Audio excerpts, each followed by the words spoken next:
Hi friends, welcome to our channel Pranee's kitchen. ఈరోజు మన recipe చూస్తూ తెలిసిపోతుంది కదండి, సొరకాయ రొట్టెలు. వీటిని తపాలా చెక్కలు, సర్వపిండి అని పిలుస్తుంటాం.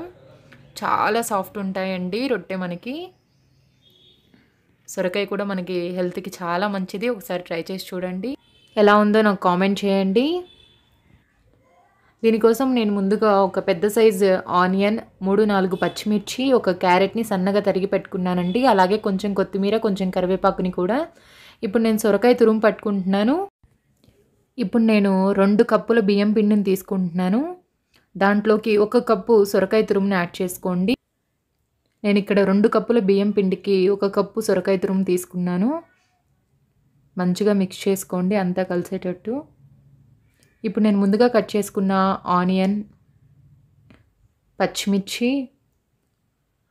క్యారెట్ తురుము, అలాగే కొత్తిమీర, కరివేపాకుల్ని యాడ్ చేసుకుంటున్నాను. దీంట్లోనే 1 టేబుల్ స్పూన్ సాల్ట్, 1 పావు టీ స్పూన్ పసుపు, అలాగే 1 టేబుల్ స్పూన్ జీలకర్ర, 2 లేదా 3 టేబుల్ స్పూన్ల శనగపప్పుని యాడ్ చేస్తున్నాను. అంతా కూడా మంచిగా కలిసేటట్టు మిక్స్ చేసుకోండి. సొరకాయలో వాటర్ కంటెంట్ ఎక్కువగా ఉంటుంది కాబట్టి ఆ సొరకాయలోని వాటరే సరిపోతుంది మనకి పిండి కలుపుకోవడానికి. వేరే వాటర్ ఏం పని లేదు ఇక్కడ. సో మొత్తం పిండినంతా కూడా ముద్దలా కలుపుకోవాలి. మీకు గనక సొరకాయలో వాటర్ సరిపోలేదు అనుకుంటే కొంచెం వాటర్ని యాడ్ చేసుకోండి. ఈ కన్సిస్టెన్సీలో కలుపుకోండి. నాకైతే అదే సరిపోయింది. ఇప్పుడు నేను స్టవ్ ఆన్ చేసుకొని ఒక ప్యాన్ తీసుకున్నానండి. దాంట్లో 1 టేబుల్ స్పూన్ ఆయిల్ యాడ్ చేసుకున్నాను. ఆయిల్ అంతా కూడా ప్యాన్కి స్ప్రెడ్ అయ్యేలాగా కదుపుతున్నాను. ఈ సైజులో ఒక పిండి ముద్దను తీసుకున్నానండి నేను. మంచిగా ఒత్తుకోవాలి. మరీ మందంగా లేకుండా, మరీ పతలాగా లేకుండా మీడియం సైజులో ఒత్తుకోండి. ఇలా ఎడ్జెస్ని సరి చేసుకుంటూ ఒత్తుకోవాలి రౌండ్గా రావడానికి.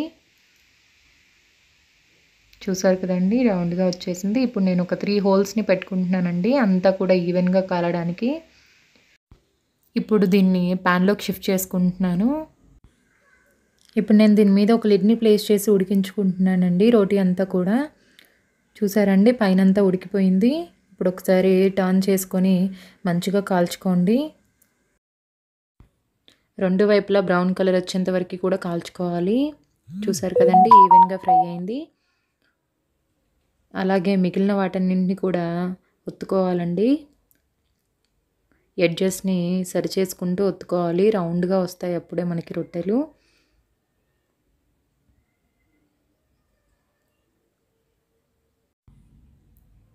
ఆయిల్ తక్కువగా తినేవాళ్ళు ఈ ప్రాసెస్ని ప్రిఫర్ చేసుకోండి.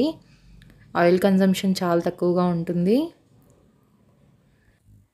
హెల్త్కి కూడా చాలా మంచిదండి సొరకాయ మనకి. డైట్ చేసేవాళ్ళు ఆయిల్ లేకుండా లేదంటే లెస్ ఆయిల్తో తీసుకోవచ్చు. పెనం మీద సొరకాయ రొట్టెలు రెడీ అయిపోయాయండి. ఇప్పుడు డీప్ ఫ్రైలో సొరకాయ రొట్టెలు చేస్తున్నానండి. దానికోసం మనం ఆయిల్ని యాడ్ చేసుకుంటున్నాను నేను. ఆయిల్ హీట్ అయ్యేలోపు రొట్టెని ప్రిపేర్ చేసుకుంటున్నానండి. ముందుగా మనం ఎలా అయితే ప్రిపేర్ చేసుకున్నామో రొట్టెను అలానే ప్రిపేర్ చేసుకుంటున్నాను.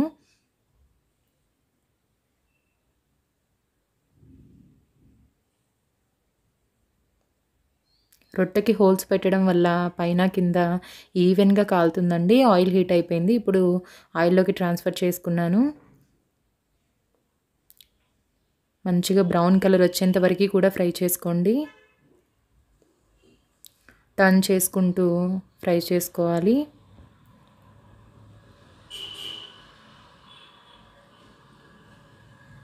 మనకి ఈవెన్గా ఫ్రై అయిపోయిందండి. చూసారా, ఈ కలర్ ఉంటే సరిపోతుంది.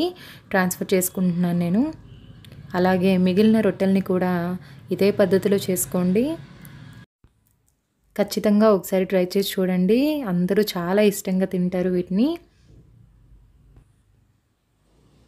డీప్ ఫ్రై చేసుకున్న, పెనం మీద కాల్చుకున్న దేని టేస్ట్ దానికే ఉంటుందండి. 2 కూడా ట్రై చేసి చూడండి, 2 రకాలుగా.